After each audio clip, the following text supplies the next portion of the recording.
Hi Tidhi, hi Isha. Glad to have you here. We'll be Hi. starting in a couple of minutes. Hi.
Bunny, we wait for a minute and we'll get started.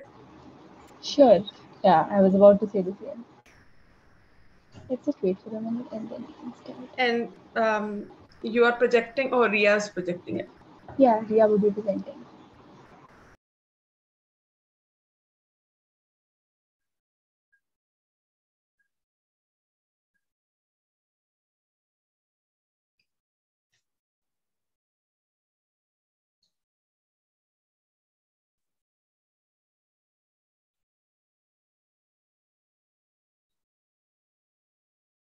Hi Kanika, thanks for joining in.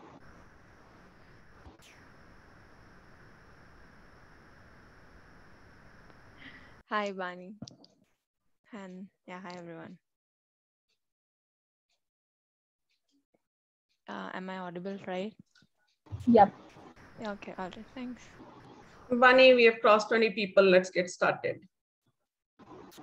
Sure. So, hi everyone. We're glad to have you for our open source panel session at Women Who Code Hyderabad. We are a non-profit organization which works towards empowering women. Our mission is to inspire women to excel in technology careers, and our vision is to see more women in technology leadership roles. Women Who Code Hyderabad is a community, is a chapter of Women Who Code, the global organization which we have. And this is one of the events which we are organizing. Due to the pandemic, most of our events would be virtual. And to join us, please go on to the link which we'll be mentioning at the end of the presentation, which through which you can join us. The link is mentioned here too, womenwhocode.com/Hyderabad. So that's the link you can go to become a member of our chapter. Sure, can you move on to the next slide? Yeah. Sure. So today, why are we all here? We're here for the open source panel. Open source, as the name suggests, is personally very exciting to me. Yep, I have been a part of Google Summer of Code, and I've participated in open source. And open source is something which I guess everybody should do as a developer, should participate in, should contribute to, because it has a lot of benefits, which our panelists today would be talking about.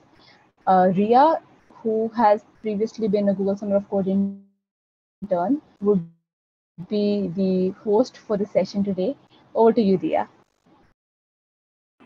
Thank you, Vani. Hello everyone. Welcome to the open source panel discussion. And I am Riya Gupta, and we have three amazing panelists with us who will be sharing their experiences and will be giving some key points to note while contributing to open source.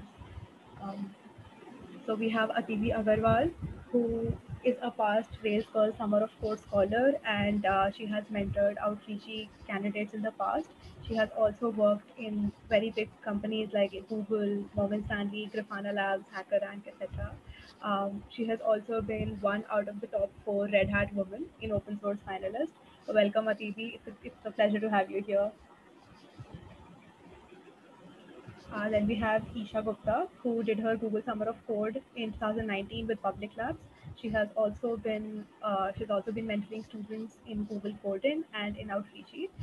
She was a Google Step intern in 2020, and she's also leading key position at the DSC at IIIT. Welcome, Isha. It's a pleasure to have you here. Hey, Ria, I would request you to be louder. We are recording actually, and the voice is a bit feeble. Oh, okay. Okay, I'll keep that in mind. Yeah.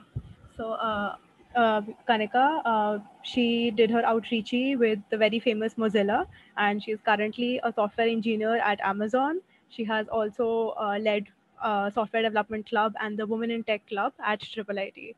So, welcome, Kanika. It's great to have you here. So, let's begin with the session and talk about what open source is. So, Again, your voice is gone. Yeah, is it okay now?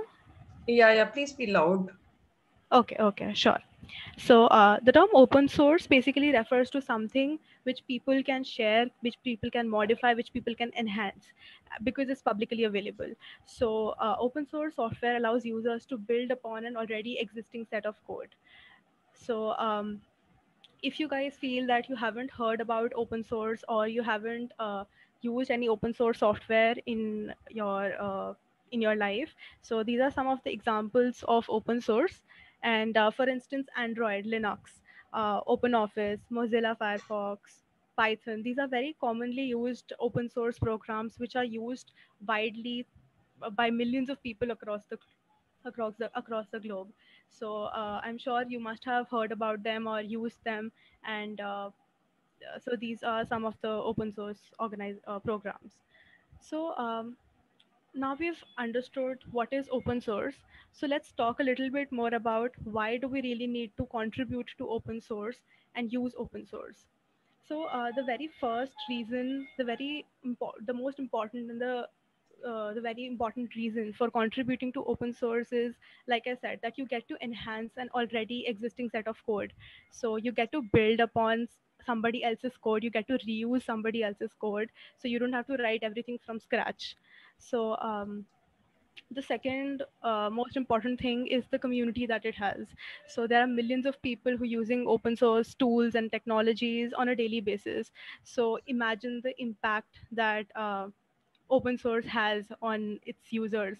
So even like a single function, a feature addition, or a single one-liner bug fix could impact thousands of people or millions of people rather. So that's the impact that we're talking about with open source. So personally for me, when I did my Google Summer of Code, I had 4 mentors who were in varied locations with very different time zones. So the most important learning for me was remotely collaborating with them, was understanding their viewpoints, bringing up my viewpoints and including them in the code, then writing a clean code so that the entire community could understand what my code is and could build upon it. So I'm sure that most of our panelists would have different experiences and different learnings. So uh, Atibi, would you like to go forward and just tell us about your learnings, about how do you feel open source is, why open source is important, and how has it helped you in your career? Yeah, sure.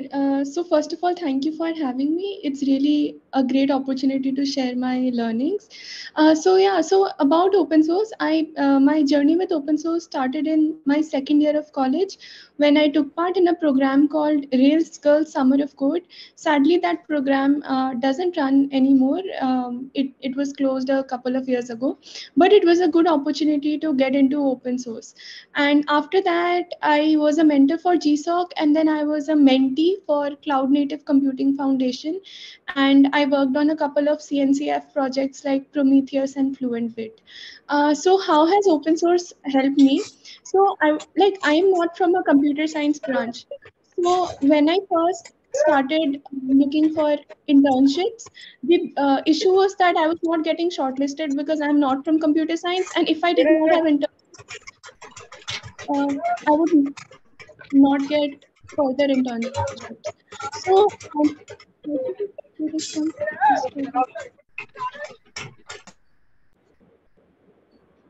Yeah, I think there's somebody Sai whose side was making noise, and I put the person on mute. Okay, no worries. And just a request that Ria, whenever you speak, maybe you can take off the earphone. Your voice all along was very low, and it will be difficult to hear the recording. Over to you, Atipi. And Yes, so and Bani, if you can go to the next slide. Yeah, thank you. Yeah, over to you. Yes, so I was talking about my journey. So the biggest thing with open source that I found was it has no barrier to entry. Nobody will ask you which college are you from. Are you from a top college or are you from a tier 3 college? They will not ask you your branch or your gender or your race. You can just go on GitHub, find a community that you like and start contributing. And once you start contributing to open source, you are contributing to large scale code bases and your code is getting reviewed. So you get to learn about industry practices and contributing to really high quality code bases while in college, and that really stands out on your resume and helps you in your career. Right, that is really nice. Isha, would you like to add some points on how open source has helped you along your journey? Right. So, adding on to what Atibi said, when I started contributing, I was just in my first semester, at the end of my first semester. So, I started contributing to Public Lab just for the sake of learning a new technology and probably enhancing on what I've learned so far. And after that, I just got a hang of it. And the communities, most of the communities are so welcoming to both newcomers and experienced people. And it really gives you a warm feeling. It also gives you a feeling of actually contributing to something that is being used in everyday, like that is a product that is being used and your code is adding on to it. So that really helped me to boost my confidence and get started. And since I did Google Summer of Code after my first year, it really opened up a lot of opportunities for me. And it really helped me get further internships and get a good handle on good coding practices, and those have went a long way to help me in my internships and college projects. Great. Kanika, would you like to just brief about your learnings of open source? Yeah, definitely. And I agree to all of the points said before, that it gives you the exposure to how it works in the industry and to write, production ready code. Additionally, I would say that for me, I was enjoying computer science, but to be honest, I wasn't sure how to actually apply it in the outer world. So, getting involved with open source instilled a confidence in me regarding my abilities to actually apply my computer science degree and make a change. So, I wasn't sure how or if I have learned enough, to able to contribute, but I was proven that yes, we are definitely learning and we can improve as well if we start contributing to open source and can actually contribute to large scale projects and tools that are used globally.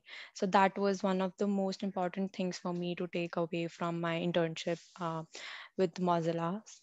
Yep. And yeah, they've already mentioned it, improves your communication skills. We'll talk about how it helped me in the industry, I guess. We have questions for that, so I'll just keep it short right now. Thank you everyone for this. So let's move on to some open source programs for students that we have. So one of them is MLH Fellowship, which is a 12-week fellowship for students where students work on a specific open source project. Then we have a Season of Talks. It's also by Google, and unlike Google Summer of Code, it focuses a little more about documentation and documentation about the code that has already been written or about the community itself. So Rails Girl Summer of Code, as Atibi just mentioned about it, and so it's also a program where students code in pairs, and they code along 2 to 3 months of their summers along with mentors. So these are all very prestigious programs, but these are only some of a lot of them. So I'd request all of you to go back and just search amongst these also, and search some other programs as well. So in this session, we'll be focusing a little more about Google Summer of Code and Outreachy. So let's move to that. So Google Summer of Code. So I'm sure that most of you would have heard about Google Summer of Code because it's a very, very popular program in which college students apply. So Google Summer of Code is a global program where students spend their summer. Your voice is gone. I'm sorry, Ria. I don't know. There's something wrong with the audio. Is it with everybody? I hear everyone else well, Ria. It's your voice which fluctuates and goes very low.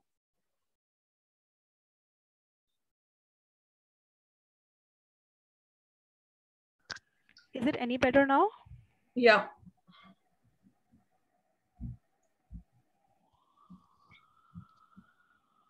You can try without earphone if that works better. Can somebody confirm if they can hear me? Yeah, very good now.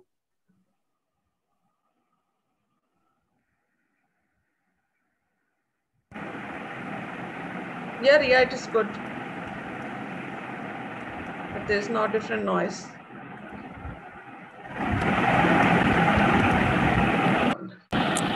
Hello, is it better now? No, it is now cranking.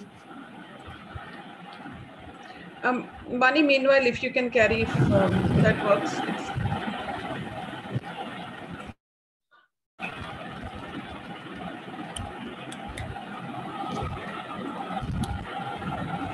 Ria, it is very noisy. Hello? Any better? Ria, it is just even increase more noisy. the volume, like input volume.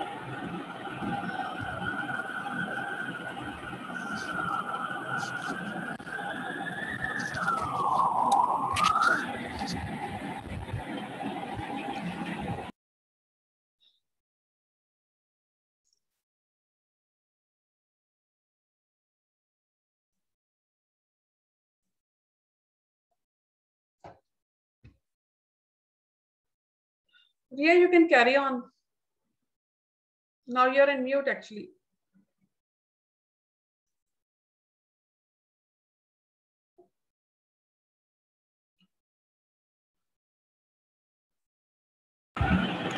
Is it better now? Yeah, you're good, Ria. Please carry on.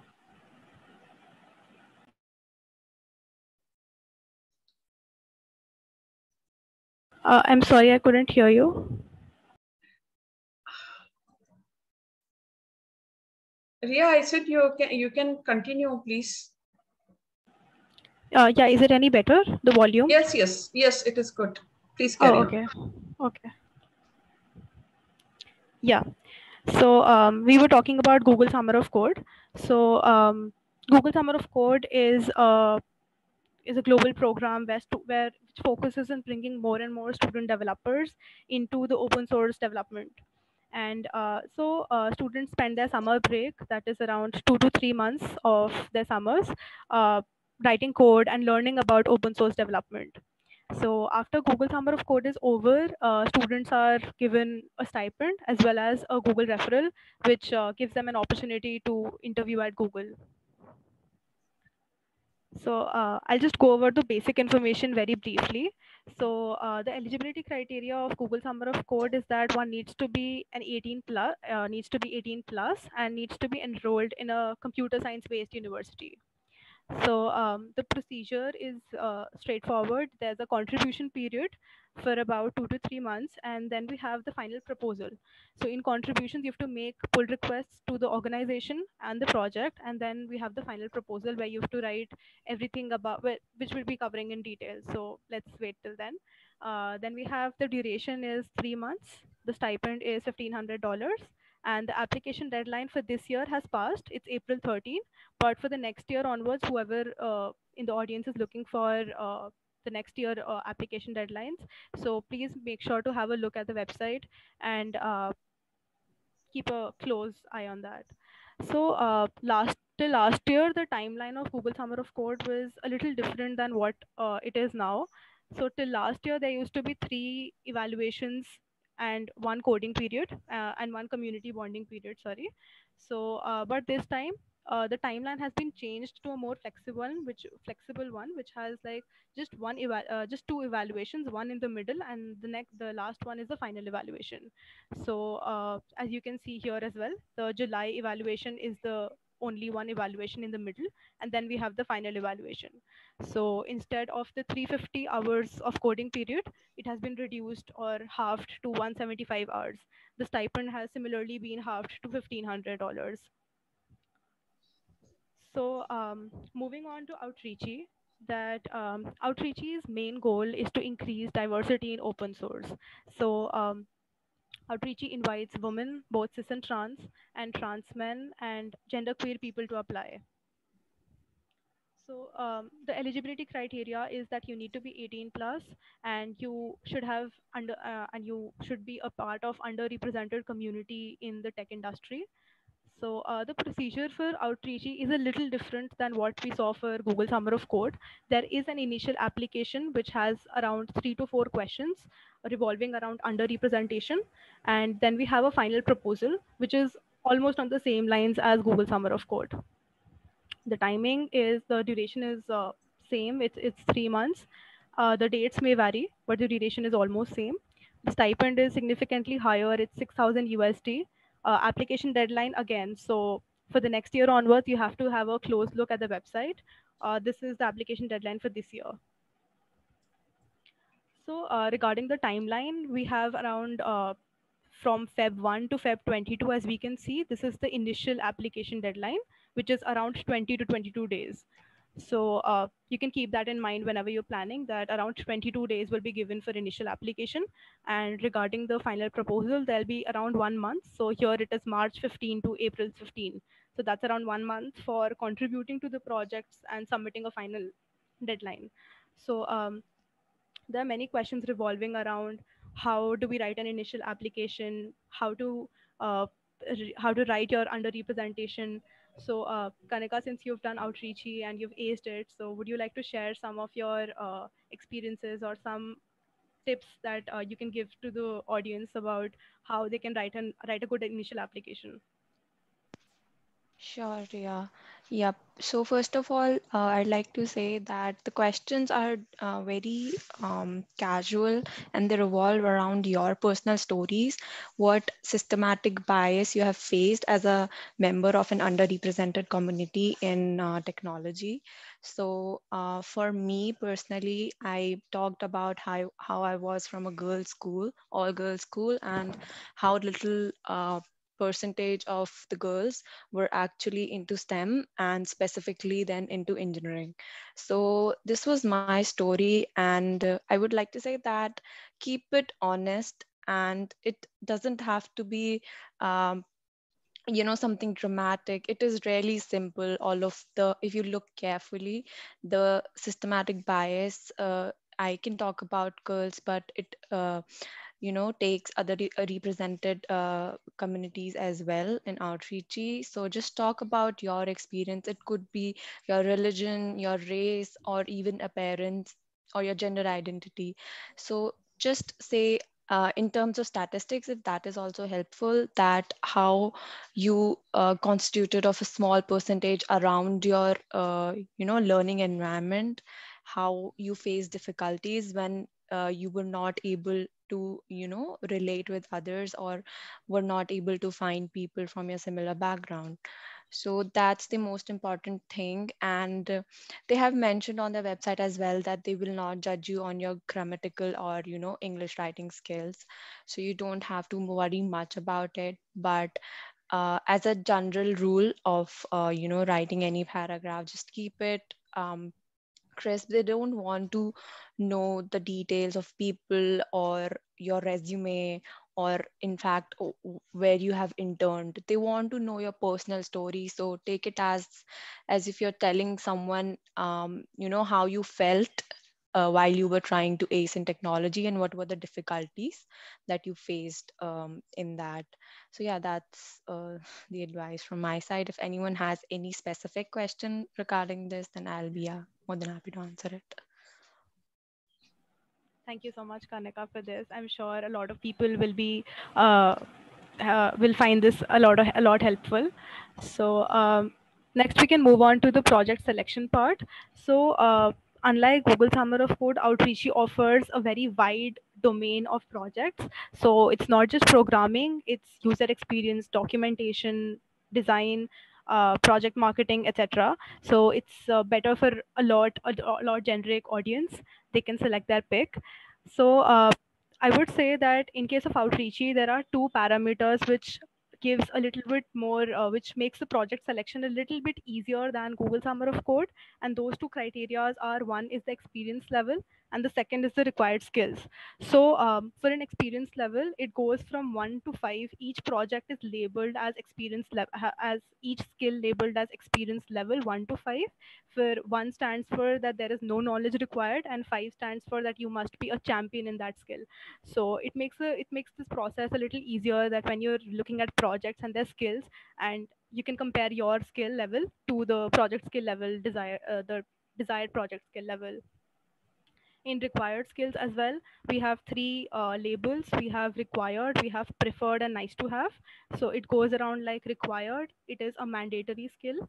Then preferred, as the name suggests, you will be selected even without the skill, but preference will be given to the one who's having it.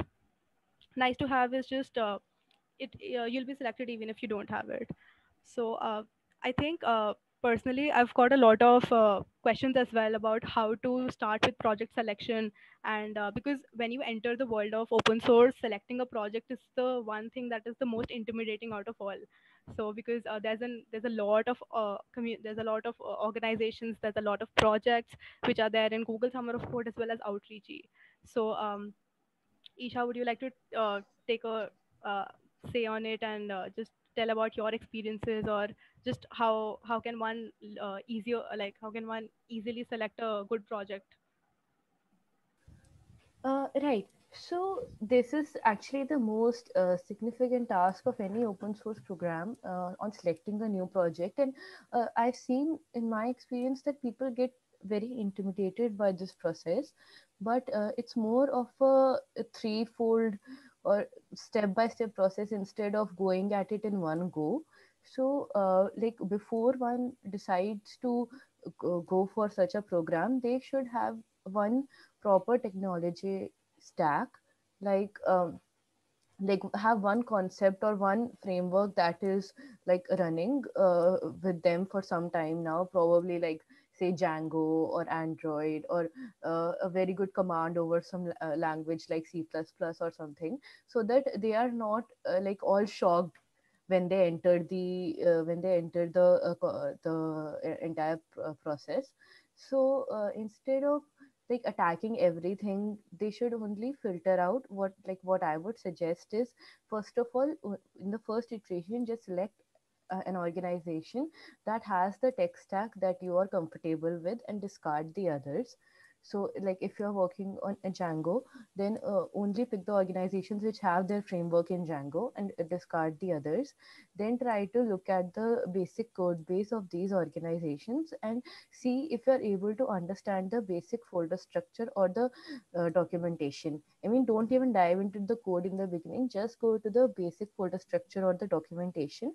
And once you think that you're able to understand where the files are going, where some you're getting some idea about it, then you can pick these organizations. Because sometimes what happens is we think that okay, this project is involving Python, but that Python component is very limited, or the Python component is very scattered throughout, and we may not be able to contribute there. So it would be better to discard that organization. After that, one must try to set up the repositories of these organizations and see if they are able to set it up successfully. If not, then there is no point wasting too much time on it, and we should move to the next. And finally, once we have some repository set up, that would be a great place to start narrowing down in which you can actually contribute by looking at existing issues, pull requests, and understanding the code. This way, you'll be able to filter out a lot of organizations that may not be a good fit for you, and in this way you'll like probably not feel frustrated about selecting an organization and then moving ahead with it. Sure. Because even I remember that while I was starting my Google Summer of Code, it's a long list. It's a long list of projects, and one gets easily intimidated by the list, just seeing the list of projects. So I feel that the suggestion is a really nice one to sort out things and work upon your skills, and then just select the ones which match your skills. So thank you, Isha, for that. If any of the other panelists would like to add some points here, Kanika or Atibi, you're welcome to do that.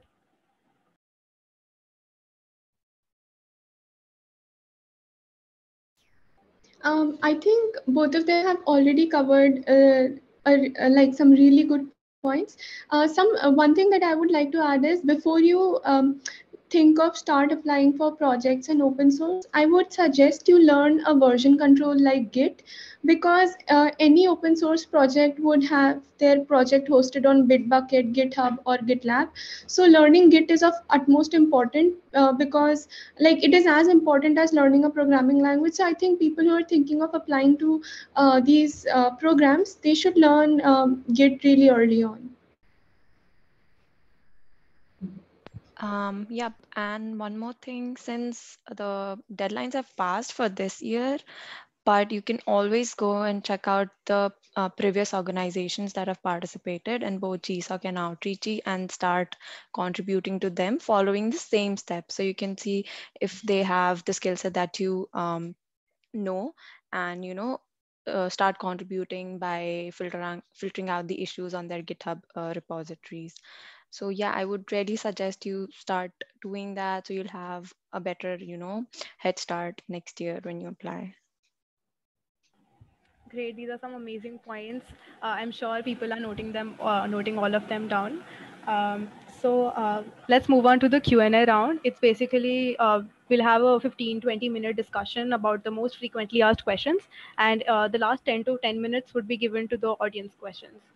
Um, Atibi, since you had also mentored in the past for Outreachy or GSOC, so basically one question would be that, what mentors expect during the contribution period? It's one of the most important duration of the application period. So what do you suggest that students should do in order to, ace them or make a good head start with the contributions?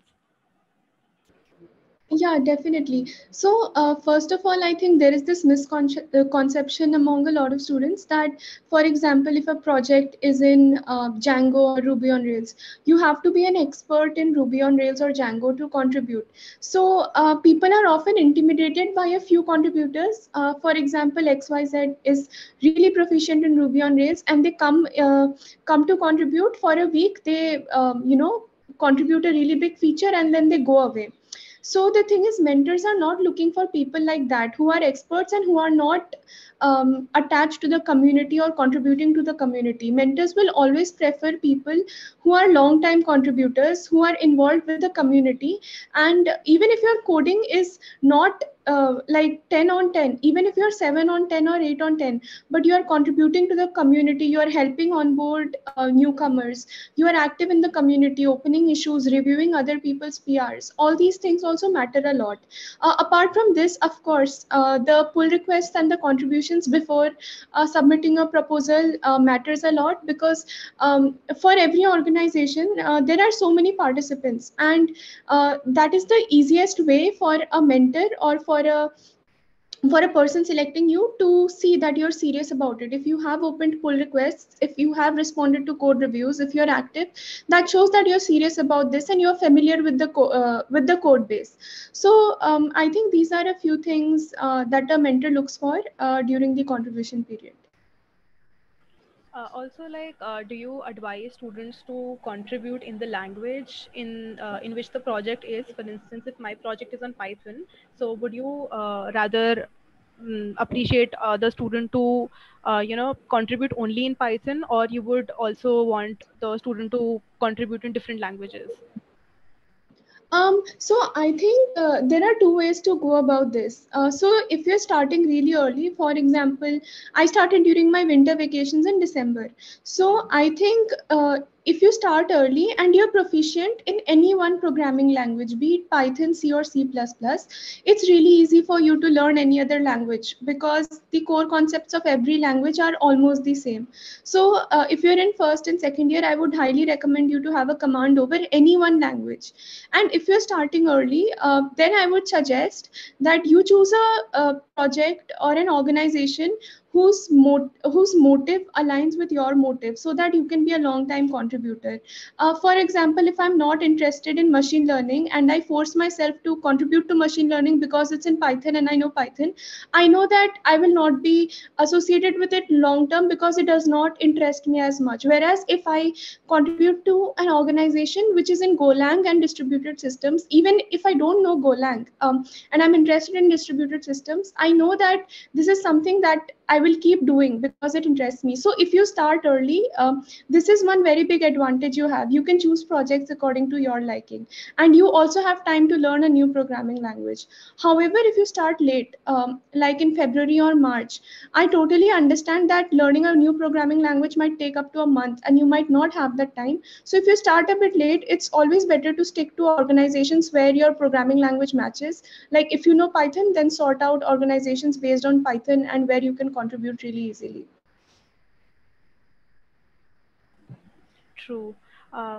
Also, like just as you said, that contributing early or contributing late. So, do you think there is a particular time frame which suits best for Google Summer of Code or Outreach in general? Because there are a lot of students who feel that they're always late for these programs. So even students who start in December, they also feel that they're too late for the program, and the ones who start in February also feel that they're too late. So, do you think that there's a particular time frame which people should follow? So yeah, about the part of being too late, I think it comes because whenever you go to a organization Slack, you already find so many people discussing and sending PRs. But one thing they don't realize is there are many contributors who come and go in chunks, but very few people who are consistent. So even if you start in December and you're consistent for 3 months, it's much better than someone who started in August and comes every 2-3 months to contribute. So I don't think it's something like you're late or not late. Like it depends on a lot of factors. But I would suggest the earlier you are and the more consistent you are, it's better.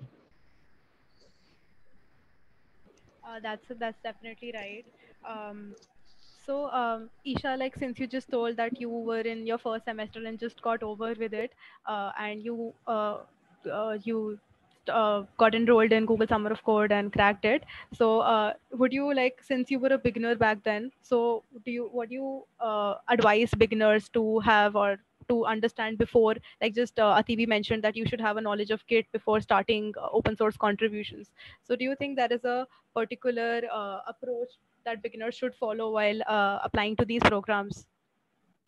Yeah, so Atibi actually covered this in great detail, but yeah, Git is like super important, so that sometimes people get intimidated that they won't be able to raise a pull request, or they won't be able to people get I've seen people get intimidated because of merge conflicts, that like a conflict has come and they won't be able to resolve it, and they'll have to clone the entire repository again, etc., etc. All this stuff ends up wasting a lot of time. So Git is of supreme importance to learn beforehand, so that it is just a way of communicating in open source. Then like for beginners, I completed my first year, and then I did Google Summer of Code, and I started contributing after my first semester. So what helped me with that was I was a little familiar with Ruby on Rails and JavaScript. So like Ativi said, that you don't have to be an expert in there, and I've personally seen that people who are more consistent throughout the time period, they do better than the people who come and go. So I was not an expert in either of the two frameworks, but yeah, but still I was able to do well because I was able to contribute consistently. I myself started out with very simple issues. So for beginners, there are usually tags on issues called uh, first timer only or beginners only. These kind of tags are used for differentiating between beginners and active contributors. So these issues are fairly straightforward, and sometimes even the steps are listed on how to resolve them, and they help the beginners to get acquainted with the code base of the organization. Basically, they help to get them acquainted with the repository, and that is where you get the initial confidence that you're able to make even a small contribution. And after that, there are different labels attached to issues like help wanted, bug fix, or a feature request. So you can slowly work up the ladder by going to a help wanted issue, because that would have a chain of communication with people. And that would also be well documented, and even people might be discussing about it on the Gitter or Slack or some other channel. So yeah, I mean, these are the simpler issues with which one can start, and they are easier to contribute to, and then one can move on to more difficult tasks. But like Ativi said, it is very important to be consistent, and it is not even necessary to always contribute in terms of pull request. One can even like pull requests are mandatory in the end, but uh, preferred, I would say. But if you are reviewing pull requests, if you are welcoming or onboarding new students, or helping them set up their repositories, that is also counted in as your contribution to the community. Definitely. Even I think that all the beginners, if you feel that you're not ready for this, just take a moment and interact with the community, and slowly your mentors will guide you on how to start with the process. Just make sure to bug your mentors as much as you can. So this was one advice that was given to me personally by all of the people who had done GSOC before me, GSOC and Outreachy before me. So this is a really nice advice that helped me a lot. So that was one. And so personally, I feel that once you're done with the contribution period, there's a proposal that has to be submitted, which is almost the same case in both Outreachy and GSOC. So personally, for me, I feel that a proposal is the face of all the contributions that you've done in the past 2-3 months. So how do you feel that we can make an impactful proposal? So all of the panelists, you can start with how can we make that happen?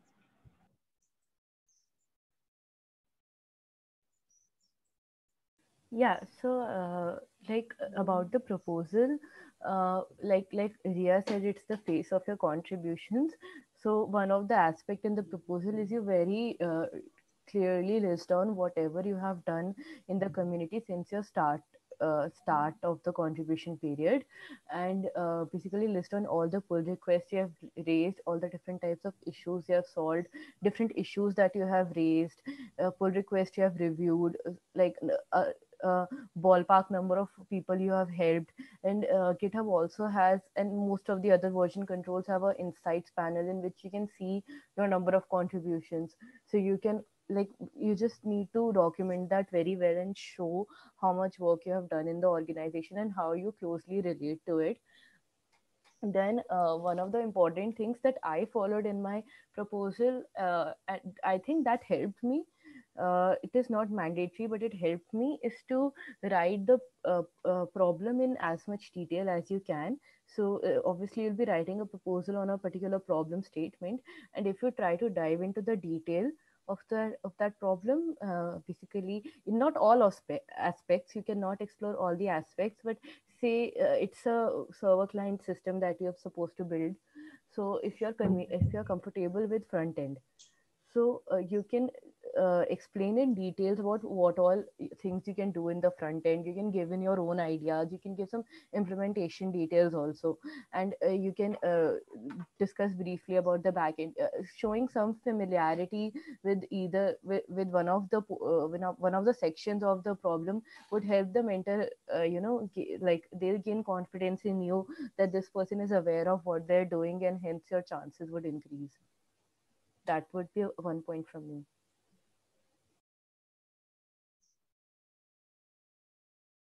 That's a really nice point. Atibhi or Kanika, would you like to add some points here?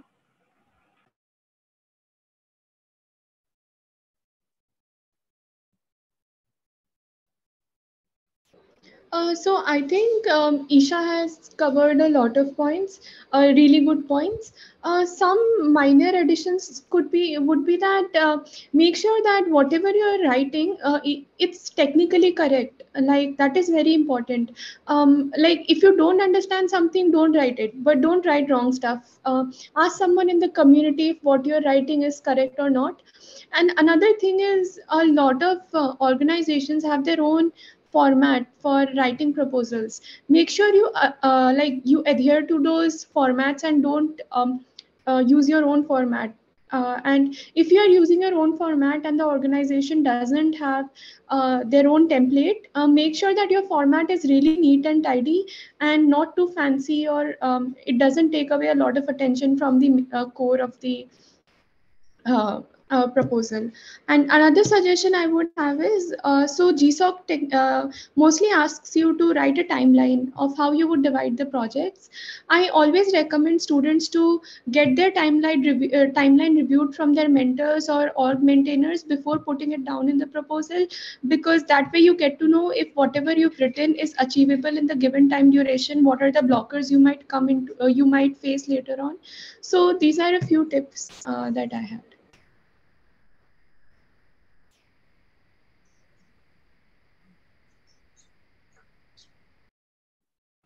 Definitely, these are really great points.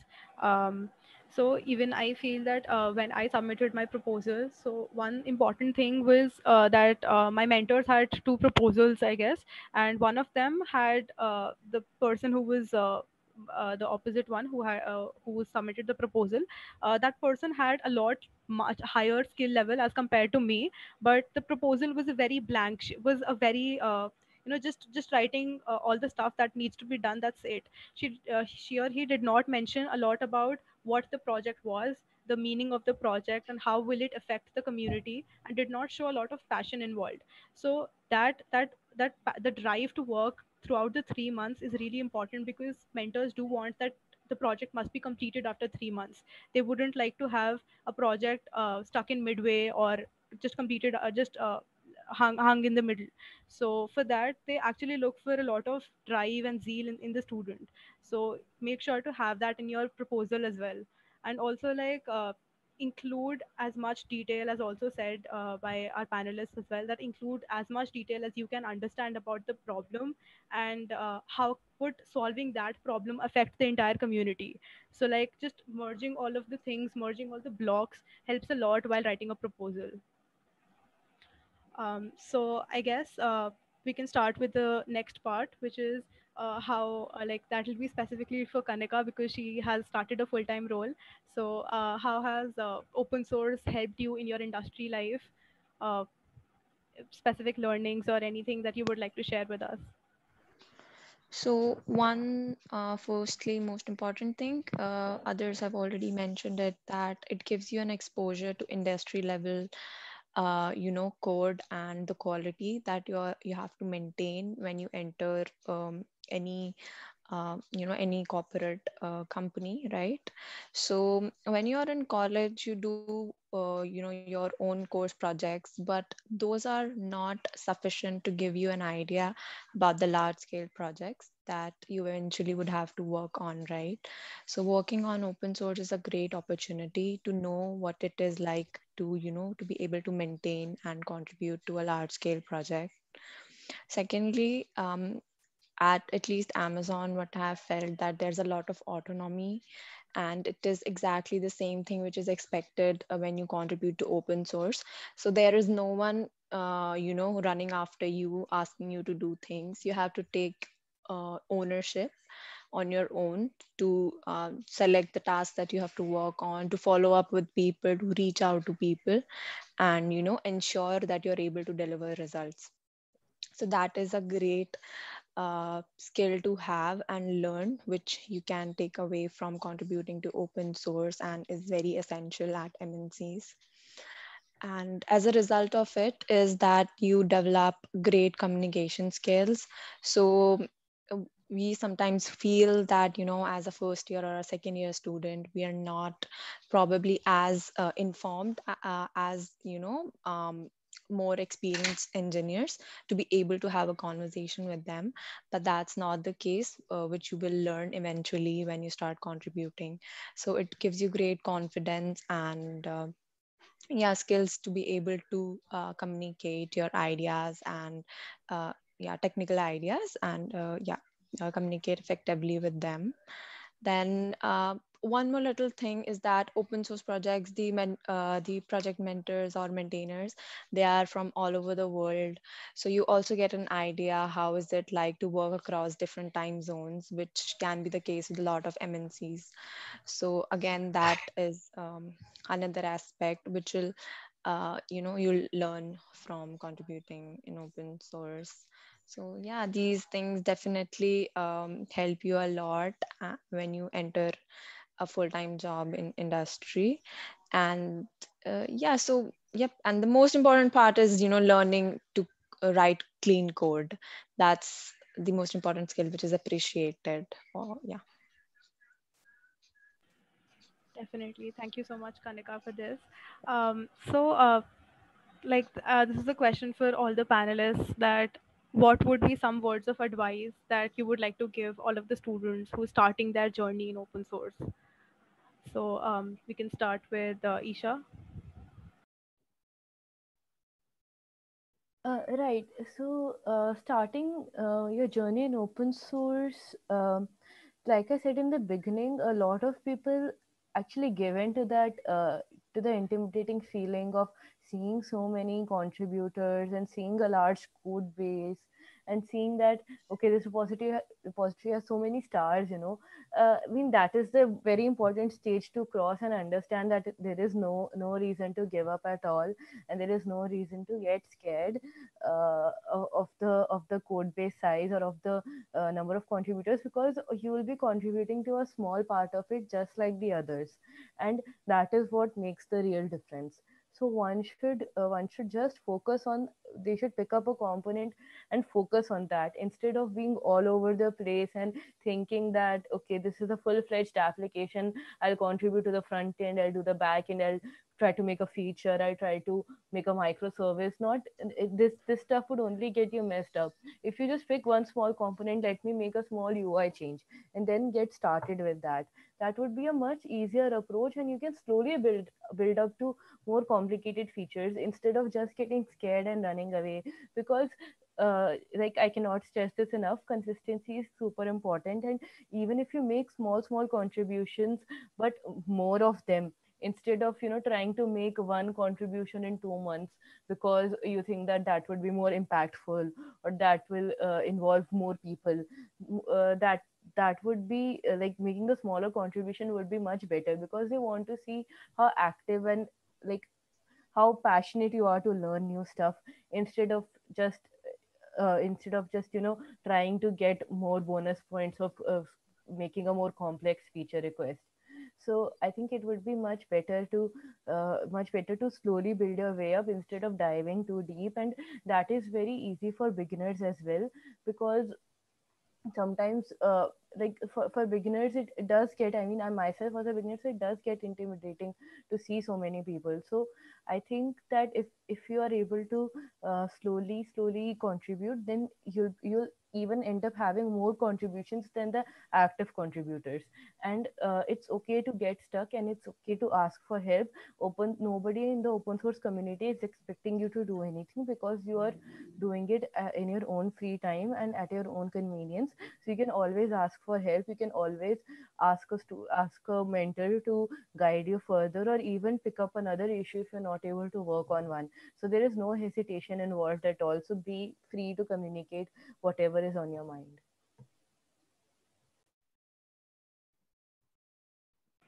Definitely, Isha. I think that was a really nice advice. Atibi, do you have any other points for this? I think Isha has covered it really nicely. She has basically told everything that is needed. Another thing she has already mentioned, but I would like to mention again, is that ask for help if you're stuck. Like, I know it's very intimidating on the Slack channel to ask publicly for help. Like, even if you're setting up the project and you face issues while setting up, don't think that what will people think of me, or nobody is going to judge you, and just ask the question. It's better to get the work done by taking help than to not do the work at all. So just ask for help, but before asking for help, make sure that you have explored options, you have googled. Don't ask questions which can be easily googled, like how do I install gems in Ruby. Don't ask that. You can find it on Google. But if there is something specific to the project that you're stuck on for a long time, do reach out for help and ask for help. That will help you grow faster. Definitely, Atibi. That's a nice advice. Kanika, do you have any other points to include here? Just one thing, like start early. I would say this is the right time. I see there's a question. Someone wants to apply next year, right? So I would say start contributing. That's enough time to, learn, grasp on at least one language. Once you have the basic ideas and conceptual knowledge of a particular tool or a platform, then you can start looking up for beginner first issues and, start contributing to them right now, right away. Yeah. Sure. So if any of the audience has any questions, you can write them in the chat or even unmute yourself and ask the questions.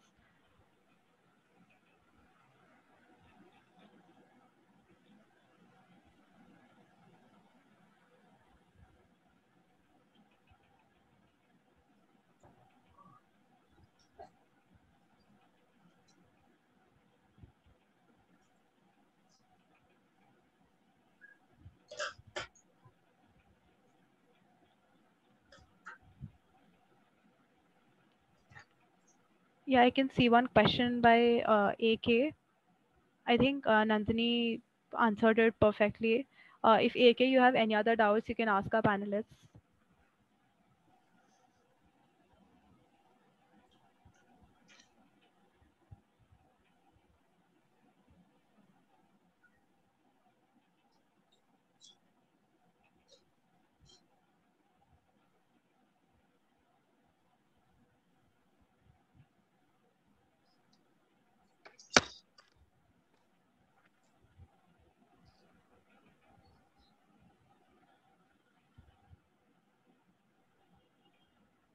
So there's a question that does doing freelancing would affect my learning in this field?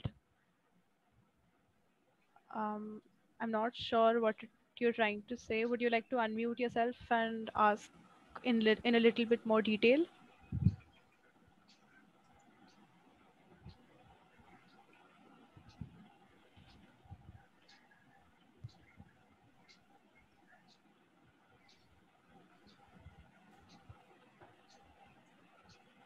I think what AK is trying to ask is, if he does like freelancing, would he be probably about his time commitments or something? Uh, yeah, that is what I understood about the time commitments. So if you're working on something technology related or anything that would help you develop a skill, that would only go a long way in helping you contribute to open source. So like if you're freelancing in some particular tech stack and you try to contribute in that tech stack, obviously you'll have a more enhanced knowledge of that, and then you can like ramp up faster in open source. So that is fine, because in any ways we have to devote some time to learning the technology while we are contributing. So yeah, I mean, but obviously you can try to prioritize whatever you want. If you want to contribute more and take more on issues, probably you can devote more time to it. It entirely depends on your time commitments. But yeah, if you're learning some new skill and then contributing in that, it would be very helpful. Yeah, and I would like to add one more thing to this. Like I forgot to add it before. So I mean, another very important thing is like freelancing and all. They pay students typically, and so a lot of students think that we can get paid through freelancing. So let's do freelancing, and some of the freelancing assignments, in my opinion, are not will not allow you to grow. Like if you know React Native and a backend language, most of the freelance assignments would ask you to make an app, and making an app over and over again is not going to lead to a lot of technical growth. So you need to be very careful about the kind of projects that you choose. And another thing I would say is, if you are privileged enough to be from a background where you don't have to worry about your family's finances, and the majority of the burden of the finance does not fall on you, if that is the case, you should be really grateful to God, and not think about earning small amounts of money via freelancing in the first year of your college or second year, and rather spend that time building up your skills so that in the long run you can earn much more. Like if you invest your time, like your time is more valuable than money if you have the luxury. So I think you should prioritize your time really well in your first and second year. And another thing is, a lot of people think that if I contribute for a long period of time and I don't get into Google Summer of Code or Outreachy, it would be a waste. Like I would have nothing to put on my resume. That also deters a lot of people from contributing. But another thing I've seen is people who contribute to Linux kernel and they do not get a chance to do GSOC, but they have made really huge contributions. If they write on their resume contributor to Linux kernel and they show that they have gotten patches merged, that is also super valuable. Like if you're working, you are learning. So don't worry about getting or not. You can always write open source developer at XYZ and put links to your PR. Yeah, I completely agree with the TB here, and yes, she's right about it. Developing the similar kind of application over and over won't help you much. But if you're doing like if your aim for freelancing is to learn a new technology, like if you want to learn it for the first time, then only it's a good idea, instead of going in for the race of earning a short amount of money, because definitely time is super valuable in your first and second year, because you're exploring a lot of options during that time.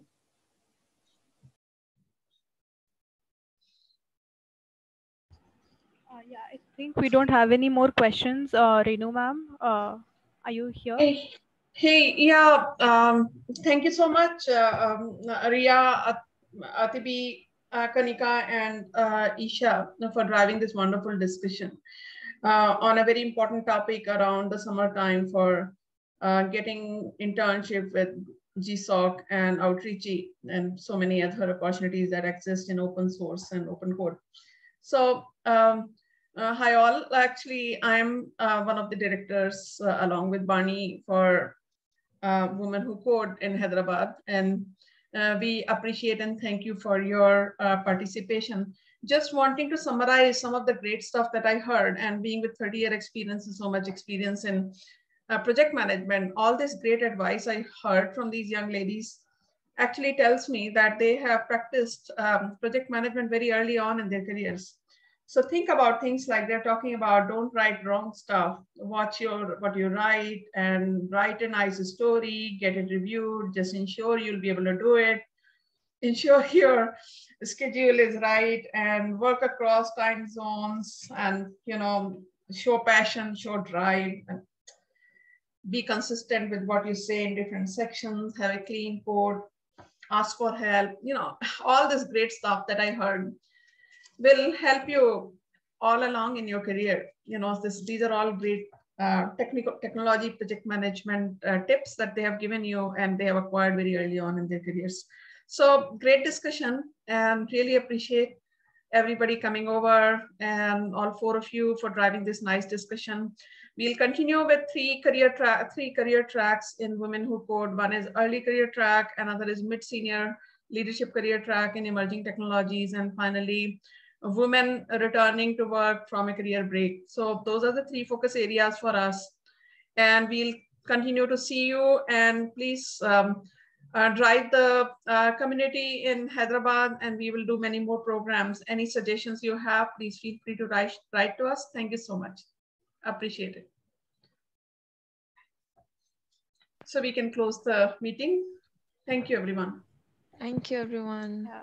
Thank you for having us. Radhika, Tizi, Isha, Thank and you. all of the panelists for joining us. It was really a pleasure.